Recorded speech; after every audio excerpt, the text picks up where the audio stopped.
Everyone, me Mayur Tripathi from master classes welcomes to you all. यहाँ हम discuss करने वाले हैं मुगल साम्राज्य के बाबर से related second part. First part में हमने देखा था कि किस तरीके से मुगल साम्राज्य की नींव रखी गई थी बाबर के द्वारा, और उस बाबर के लिए अपने बेसिक इंफॉर्मेशन हम देख चुके थे, जैसे कि उनका जन्म कहाँ हुआ, पिता का नाम, माता का नाम। तो इसको फटाफट अपन रिवीजन कर लेते हैं। सबसे पहले मुगल साम्राज्य की नींव रखी गई थी बाबर के द्वारा पानीपत के प्रथम युद्ध में। पानीपत का प्रथम युद्ध हुआ था किसके बीच में? इब्राहिम लोदी, जो कि लोदी वंश का आखिरी संस्थापक था दिल्ली सल्तनत का, और इधर थे कौन? मुगल साम्राज्य का प्रथम फाउंडर, जिसको हम बाबर बोलते हैं, राइट। इनके बीच में हुआ था पानीपत का प्रथम युद्ध।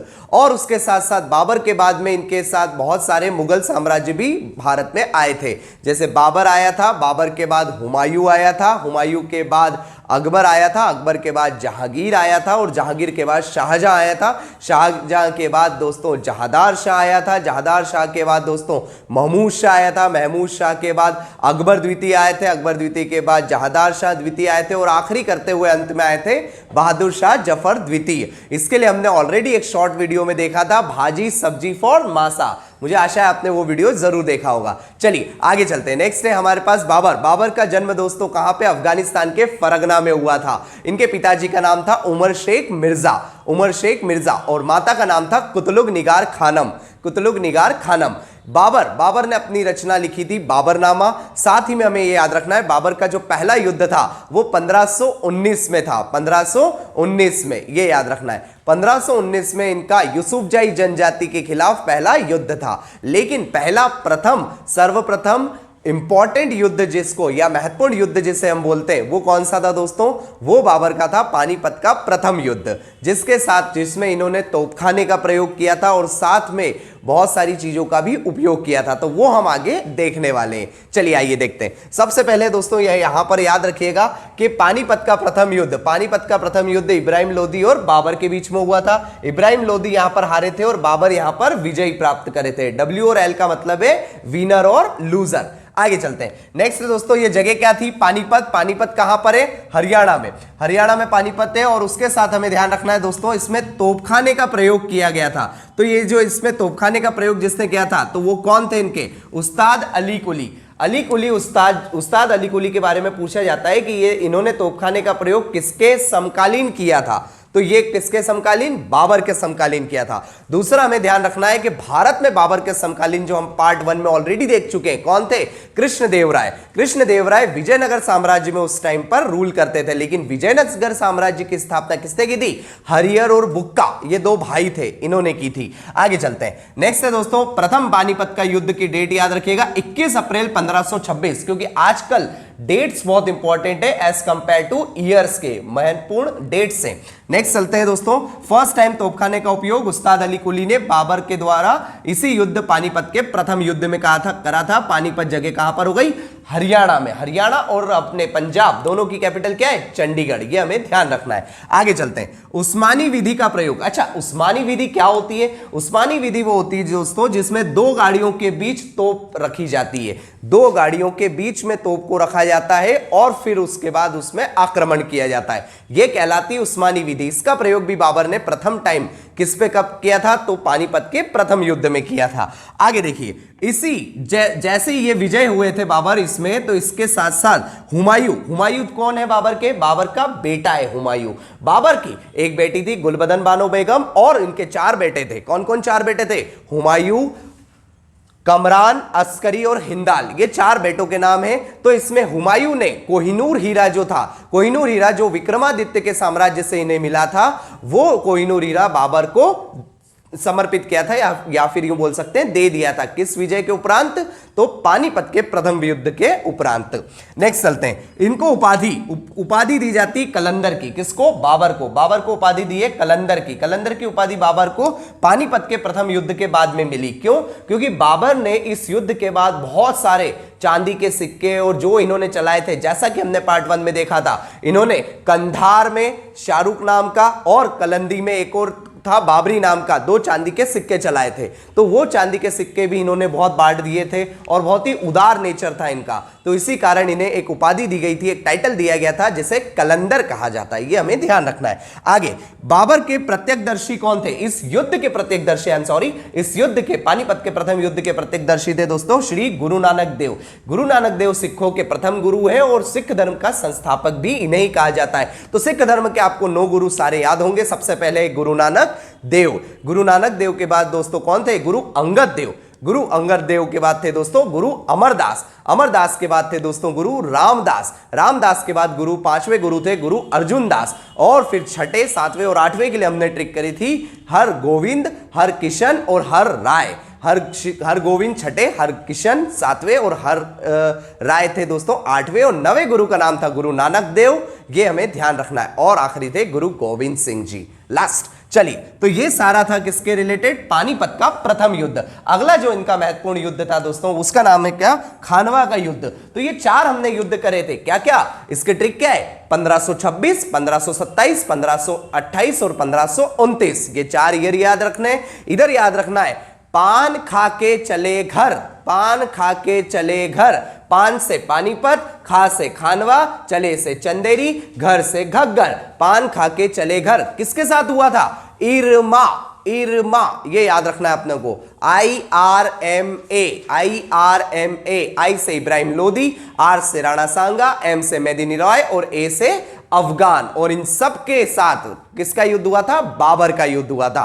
बाबर इन चारों युद्ध में विजय प्राप्त किए थे, ये हमें ध्यान रखना है। आगे, खानवा का युद्ध की डेट भी याद रखना है दोस्तों, 17 मार्च, 17 मार्च को खानवा का युद्ध हुआ था। अच्छा, मार्च जैसे ही आता है तो हमें क्या करना है? हमें अपने डेज रिवाइज करने। तो मार्च में सबसे इंपॉर्टेंट डेज आता है दोस्तों 8 मार्च, 8 मार्च को महिला दिवस आता है। क्या आता है? 8 मार्च को महिला दिवस आता है। 21 मार्च को दोस्तों वानिकी दिवस आता है। 22 मार्च को वाटर डे आता है। 23 मार्च को शहीद दिवस आता है, और उसी के साथ मौसम विज्ञान दिवस भी आता है 23 मार्च को। 24 मार्च को दोस्तों टीबी दिवस आता है, ट्यूबरक्लोसिस दिवस, और 25 मार्च को पंचायती राज व्यवस्था दिवस आता है, ग्रामीण पंचायती राज व्यवस्था दिवस आता है। तो ये सारा मार्च का इंपॉर्टेंट डेज थे। आगे चलते हैं। नेक्स्ट दोस्तों हमारा फतेहपुर सीकरी। ये जो खानवा का युद्ध हुआ था इसकी जगह याद रखना है। जैसे हमने पानीपत का प्रथम युद्ध याद रखा था, कहां पे? हरियाणा में। तो खानवा का जो युद्ध हुआ था दोस्तों ये हुआ था कहां पे? 10 मील दूर था। किससे? फतेहपुर सीकरी से। तो फतेहपुर सीकरी हमें पता है कहां पर है? उत्तर प्रदेश में। तो इसकी जगह क्या हो जाएगी? यूपी हो जाएगी। आगे चलते हैं। गाजी की उपाधि, जैसे कि हमें पता है कि गाजी की उपाधि भी किसने? बाबर ने धारण की थी, और साथ साथ में दोस्तों मिर्जा के स्थान पे पातशाह पद की उपाधि भी किसने धारण की थी? बाबर ने। तो मिर्जा के स्थान पे पातशाह पद की उपाधि धारण करी थी बाबर ने, कब? काबुल विजय के उपरांत। लेकिन गाजी की उपाधि धारण करी थी दोस्तों इसने खानवा के विजय के उपरांत। खानवा जो युद्ध हुआ था किसके साथ हुआ था? खानवा का युद्ध तो इरमा, इरमा में आर क्या आ रहा है? राणा सांगा, राणा सांगा जो कि मेवाड़ के शासक थे, उनको हराया था इसने बाबर ने, और उसके बाद किसकी उपाधि धारण की थी? तो गाजी की उपाधि धारण की थी। तो ये राणा सांगा और बाबर के बीच में ये युद्ध हुआ था। बाबर इसमें विजय प्राप्त किए थे, राणा सांगा हार गए थे।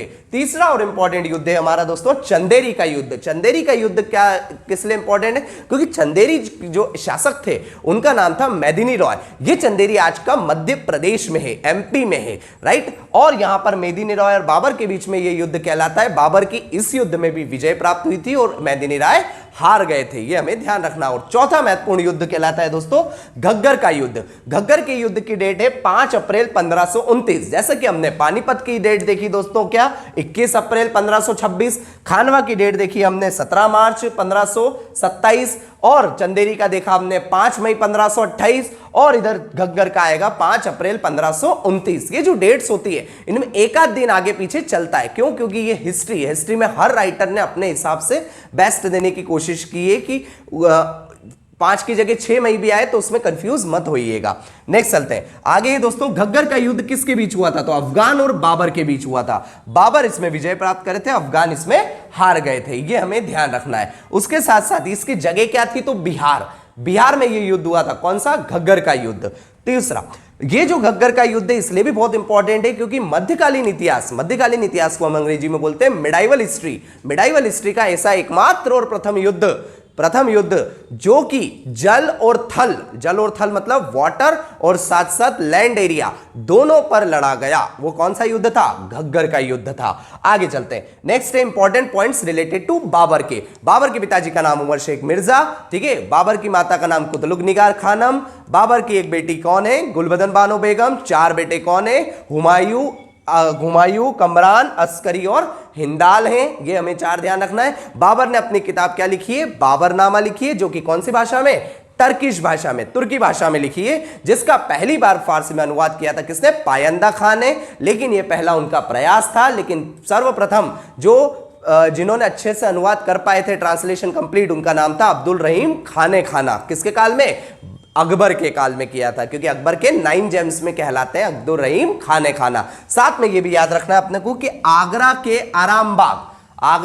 आराम बाग में जो आराम बाग का निर्माण करवाया है, कहां पर है आराम बाग? आगरा में। इसका निर्माण भी किसने करवाया है? बाबर ने। इस आराम बाग को कैसे जानते हैं? नूरे अफगान के नाम से जानते हैं, नूरे अफगान के नाम से जानते हैं। दूसरा, बाबर ने सड़क मापने हेतु एक पद्धति शुरू करी थी, उसका नाम है गजे बाबरी। क्या नाम है उस पद्धति का? गजे बाबरी, क्योंकि गज एक वहां पर क्या थी? पहले एक यूनिट थी, ये बोल सकते हैं अपन, एक इकाई थी मापन पद्धति की। आगे चलते हैं, इनका मकबरा, बाबर का मकबरा सबसे पहले याद रखिएगा कहां पर? आगरा में था। लेकिन आगरा से इनका मकबरा इनकी इच्छा अनुसार बाद में दफनाया गया, चेंज कर दिया गया था। कहां पे? काबुल में। पहले दफनाया आगरा में और उसके बाद इसके मकबरे को तब्दील कर दिया गया था। कहां पे? काबुल में। तो ऐसा पूछा जाता है कि भारत से बाहर कौन कौन से ऐसे शासक हैं जिनका मकबरा भारत से बाहर है? तो बहुत गिने चुने शासक हैं, ये याद रखिएगा। और उसमें मोस्ट इंपॉर्टेंट है बाबर। बाबर का मकबरा भी कहां है? काबुल में। और काबुल किसकी कैपिटल है? हमारी अफगानिस्तान की कैपिटल है। अफगानिस्तान जिसकी संसद है शोरा। आगे चलते हैं, ये आगरा से काबुल जो तब्दील किया था, ये किसने किया था? तो अकबर ने किया था। अकबर जो कि इनके पोते, राइट। आगे चलते हैं, नेक्स्ट है बाबरनामा इन्होंने कौन सी भाषा में लिखी? तो टर्किश भाषा में, तुर्की भाषा में लिखी थी। ये हमें ध्यान रखना है। तो हमने बाबर के पिताजी का नाम देख लिया, माता का नाम देख लिया, जन्म देख लिया, युद्ध देख लिए, इनके बेटे देख लिए। इनकी बेटी का नाम है गुलबदन बानो बेगम, जिन्होंने क्या लिखी थी दोस्तों? हुमायूं नामा लिखी थी, ये याद रखना है। और बाबरनामा जो है इनकी ऑटोबायोग्राफी है, जो कि खुद बाबर ने ही लिखी थी। और 1526 से लेकर 1530 तक का इनका कार्यकाल था, ठीक है, ये 4 साल। और उसके बाद कौन आएगा? हुमायूं आएगा, जो कि हम नेक्स्ट पार्ट में देखने वाले हैं। I hope you like this lecture, share to all of you so that everyone will get benefit of this. Me, Mayur Tripathi, see you soon in next video. Thank you.